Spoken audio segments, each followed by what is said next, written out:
There's a stage of awakening that Carl Jung discovered late in his career that he barely spoke about publicly. Not because it wasn't real, but because he knew most people weren't ready to hear it. He called it the Sophia stage, named after the ancient Greek concept of divine wisdom.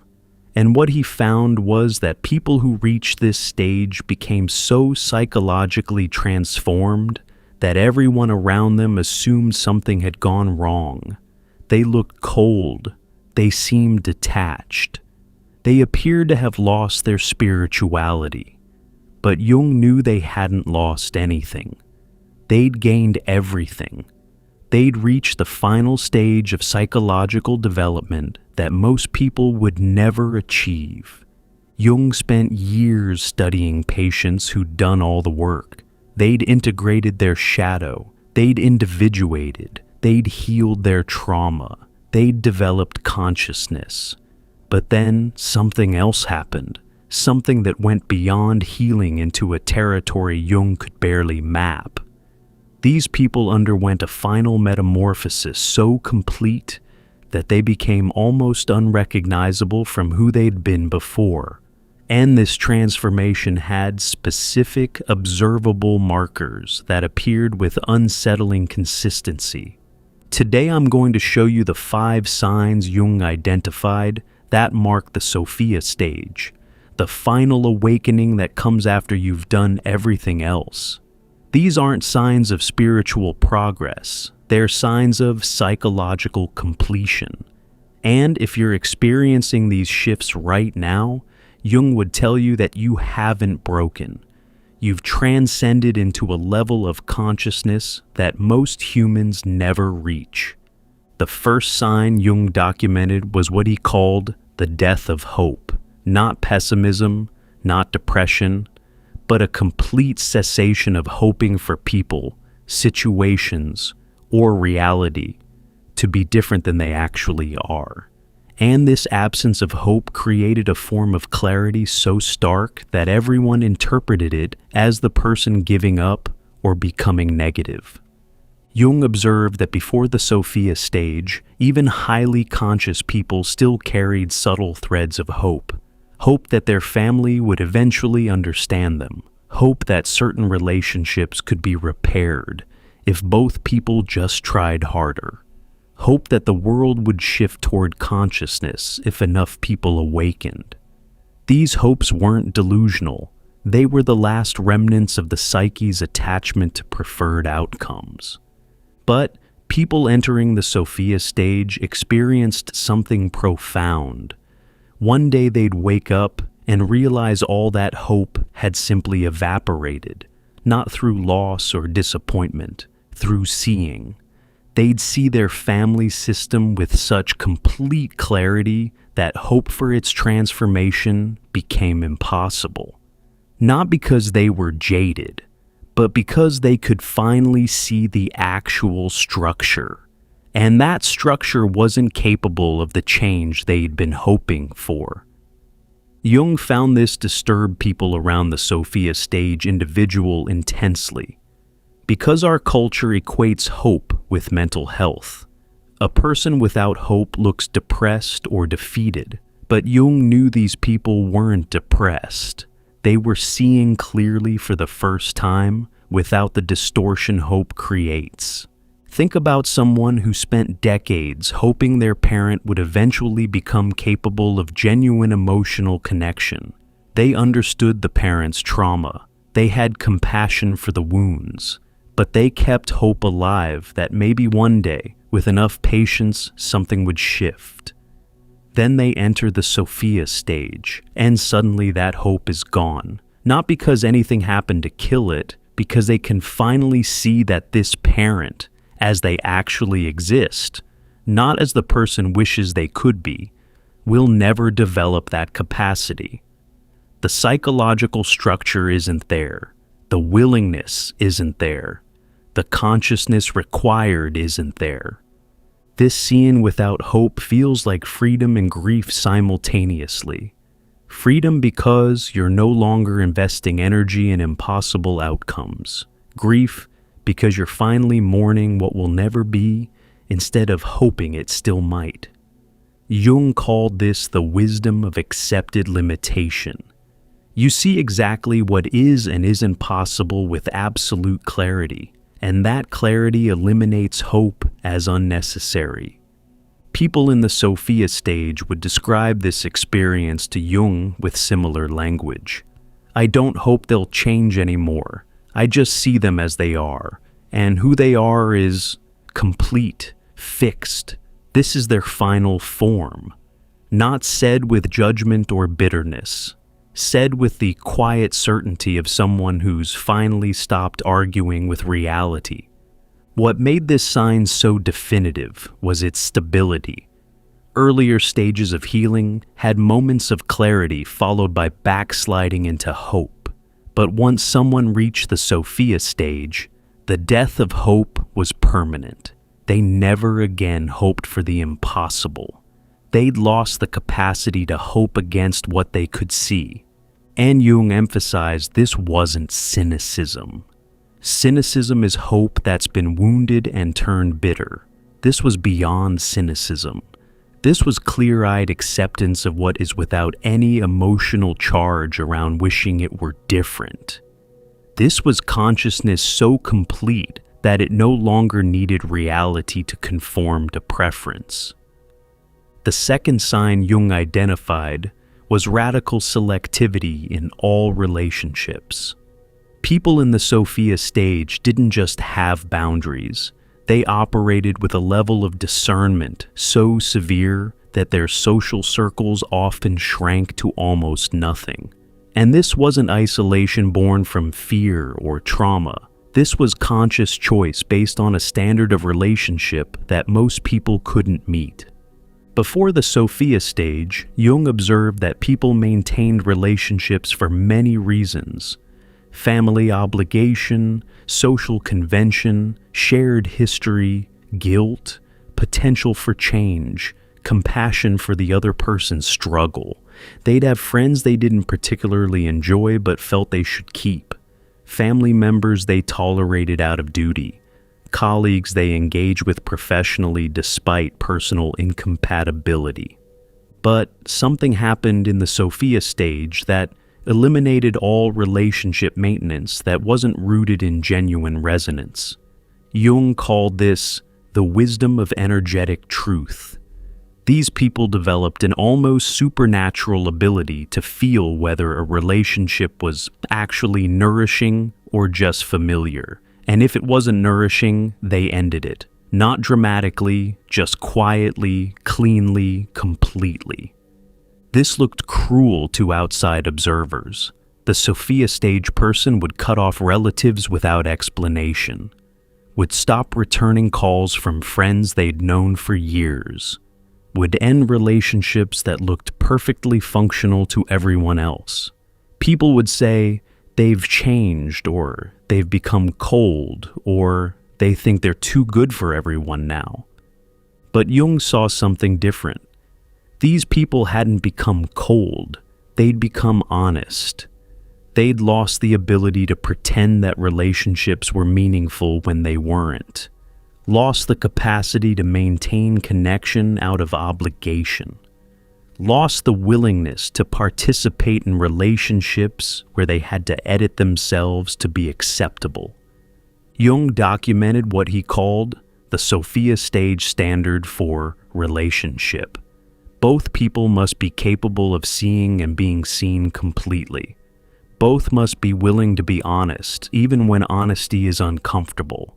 Both must be committed to their own consciousness and growth. Both must be able to hold space for the other's full humanity, without needing them to be different. Both must generate more energy together than they consume from each other.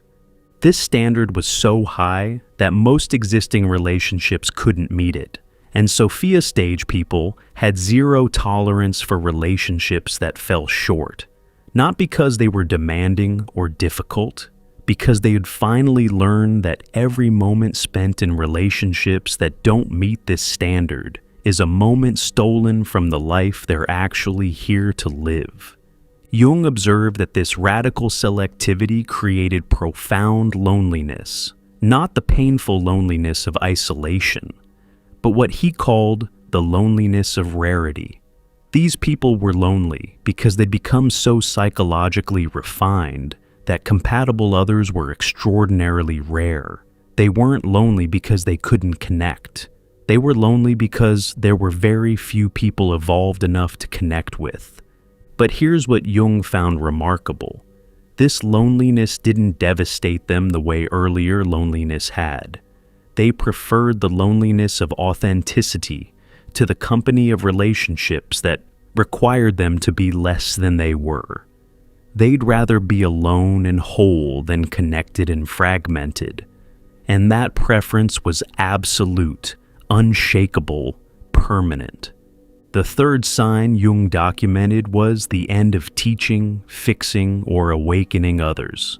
Sophia stage people completely stopped trying to help people who weren't asking for help.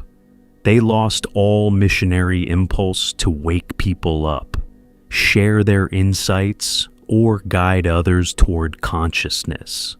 Not because they'd become callous, but because they'd finally understood something about consciousness that changed everything. Before this stage, Jung observed that conscious people often felt compelled to share what they had learned. They'd see someone suffering from patterns they'd overcome and want to help. They'd recognize unconsciousness in family or friends and attempt to illuminate it. They'd have insights and feel obligated to offer them.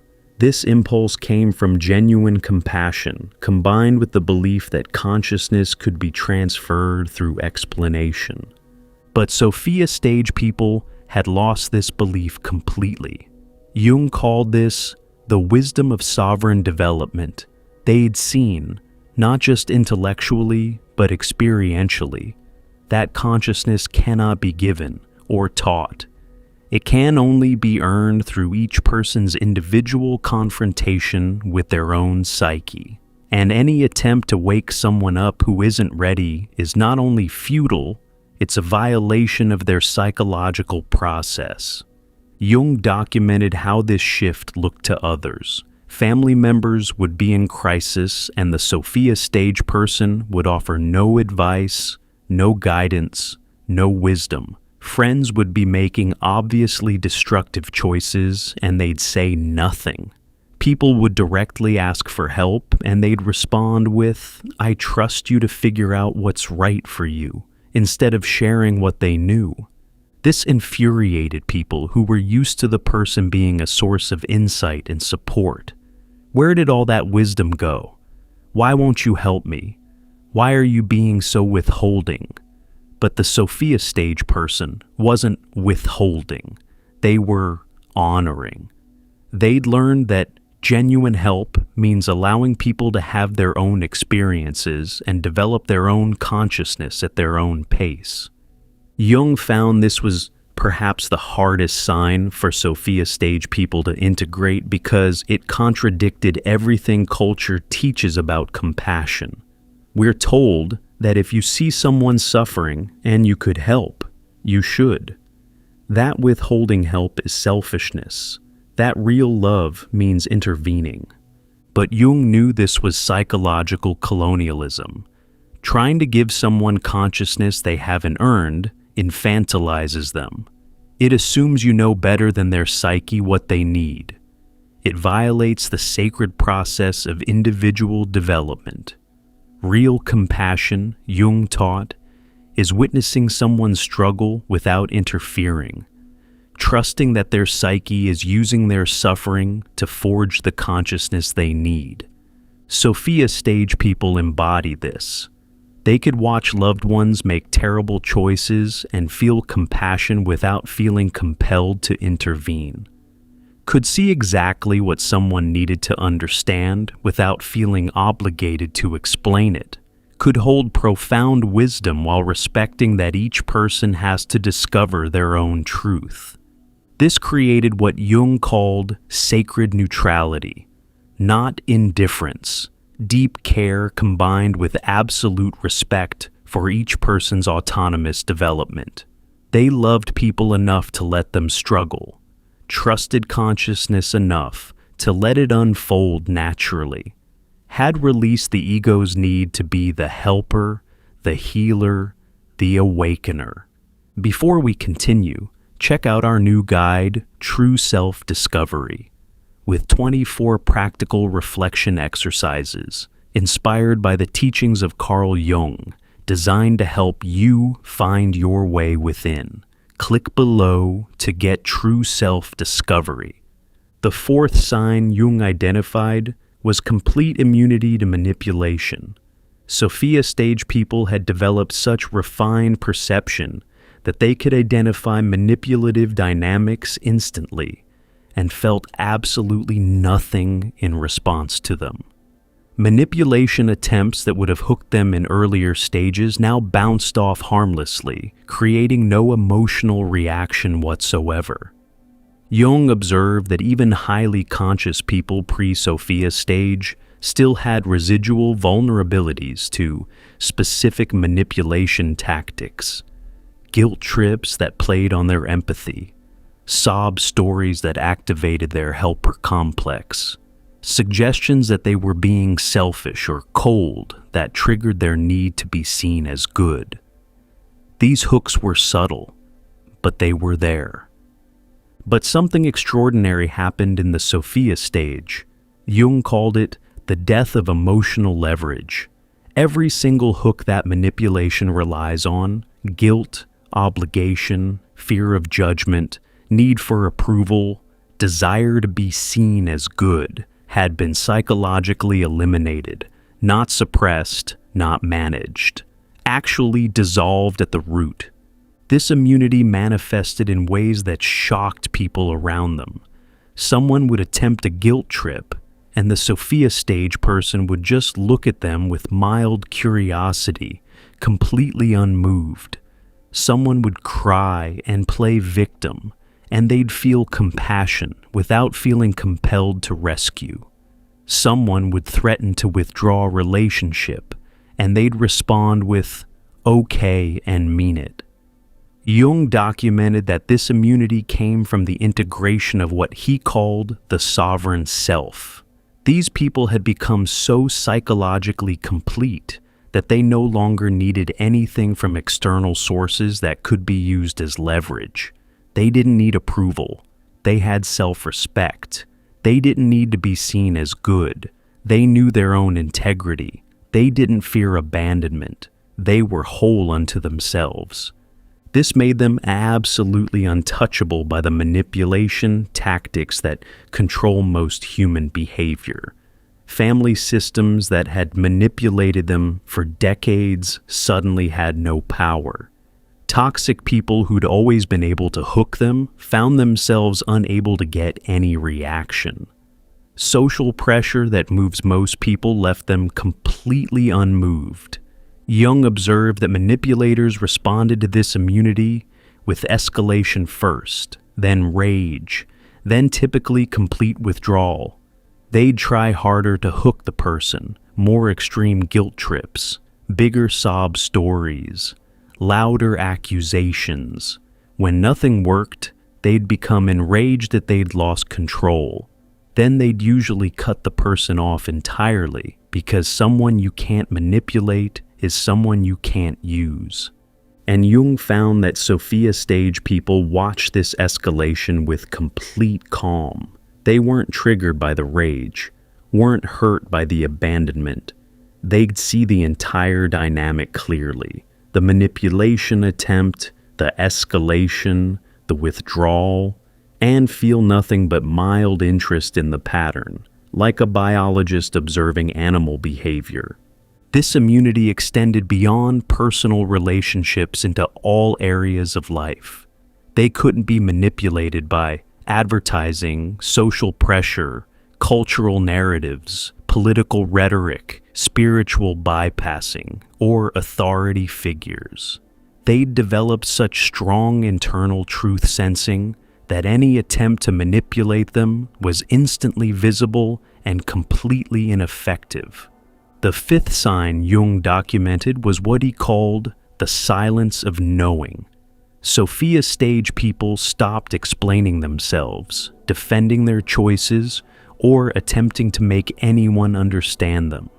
Not out of resentment or superiority, but from a profound recognition that being understood by others was no longer necessary or even desired. Before this stage, Jung observed that even conscious people still carried subtle needs to be seen accurately by others. They'd explain their boundaries, hoping people would understand and respect them. They'd articulate their reasons for choices, hoping to be validated. They'd try to help family members see them correctly, believing that if people just understood, the relationship could improve. But people in the Sophia stage had released this need entirely. Jung called it the wisdom of self-sufficiency. They knew themselves so completely that external validation became irrelevant. They understood their own motivations so clearly that others' interpretations didn't matter. They were so certain of their path that defense was unnecessary. This silence looked like arrogance to people who wanted explanations. Family members would demand to know why they weren't attending gatherings. The Sophia stage person would say, "I'm not available," without elaboration. Friends would ask why they ended the relationship. They'd respond, "It wasn't working for me," and offer no details. People would accuse them of being cold or changed. They'd shrug and change the subject. Jung found this silence was actually profound psychological maturity. These people had finally learned that people who are determined to misunderstand you will find ways to misunderstand any explanation you give. That defending yourself to people who've already decided what you are is self-betrayal. That your truth doesn't require anyone else's comprehension to be valid. This created a kind of psychological impermeability. They moved through the world knowing exactly who they were and why they made every choice, and they needed nobody else to know. They could be completely misunderstood, misinterpreted, misjudged, and feel no compulsion to correct the record. Jung observed that this silence was often misinterpreted as secrecy or guardedness, but it wasn't protective. It was simply unnecessary. They weren't hiding. They just weren't performing transparency for people who hadn't earned access to their internal world. What made the Sophia stage so definitive, Jung found, was that these 5 signs appeared together and remained stable. This wasn't a temporary state achieved during a retreat or after a breakthrough. This was permanent psychological transformation. Once someone entered the Sophia stage, they never reverted to hoping for the impossible, maintaining surface relationships, trying to awaken others, being vulnerable to manipulation, or needing to explain themselves. Jung called this psychological sovereignty, being so complete unto yourself that nothing external could destabilize you. Not loss, not rejection, not misunderstanding, not isolation. These people had become genuinely whole in a way that made them incomprehensible to everyone still operating from incompleteness. He emphasized that the Sophia stage wasn't something you could pursue or achieve through practices. It wasn't a goal you worked toward. It was a natural emergence that happened after you'd done every other piece of psychological work, after you'd integrated your shadow completely, after you'd individuated fully, after you'd healed every wound that could be healed, after you'd released every attachment that could be released. Then, if you continued being honest with yourself with complete rigor, the Sophia stage would arrive on its own. Jung described it as consciousness reaching a threshold density, where it spontaneously reorganized into this final configuration. You couldn't force it, you couldn't fake it, but if you did the work without spiritual bypassing or psychological shortcuts, it would come, What Jung found most significant was that people in the Sophia stage often questioned whether they had lost something essential. They'd look at how they'd changed, the death of hope, the radical selectivity, the end of teaching, the immunity to manipulation, the silence of knowing, and wonder if they'd become too cold, too detached, too isolated. Had they lost their humanity, their compassion, their capacity for love? But Jung would tell them no. You haven't lost anything real. You've lost illusions. You've lost the need to hope for what will never be, because you can finally see what actually is. You've lost tolerance for relationships that require you to be less than whole. You've lost the missionary impulse to save people from their own necessary suffering. You've lost the vulnerabilities that manipulation depends on. You've lost the need to be understood by people who are incapable of understanding. What you've gained is something most humans never achieve: complete psychological freedom. You're no longer controlled by hope, obligation, guilt, fear, or need for validation. You're no longer imprisoned by the expectations, judgments, or comprehension of others. You've become genuinely autonomous in a way that looks like isolation, but is actually liberation. Jung believed the Sophia stage was humanity's potential endpoint, the final form consciousness could take within an individual. Not everyone would reach it. Most wouldn't even come close. But for those who did the complete work of individuation without compromise, this was where the path led. To a silence so profound it looked like emptiness. To a solitude so complete it looked like isolation. To a clarity so stark it looked like coldness. But Jung knew, and Sophia stage people knew, that this wasn't emptiness, isolation, or coldness. This was fullness beyond needing anything external. This was connection to self so complete that connection to others became optional. This was warmth that no longer needed to prove itself through performance. If you're experiencing these 5 signs, Jung would tell you that you haven't broken or lost your way. You've arrived. You've reached the consciousness that the entire journey was moving you toward. And yes, it's lonely. Yes, it's misunderstood. Yes, it looks nothing like the spiritual images of enlightenment you were sold. But it's real, it's earned, and it's yours. The Sophia stage, the final awakening. Not into some transcendent realm, but into complete psychological maturity. Into being so whole that you need nothing. So clear that you see everything. So free that nothing can bind you. Welcome to the consciousness most people will never reach. Welcome to the silence that comes after all the noise.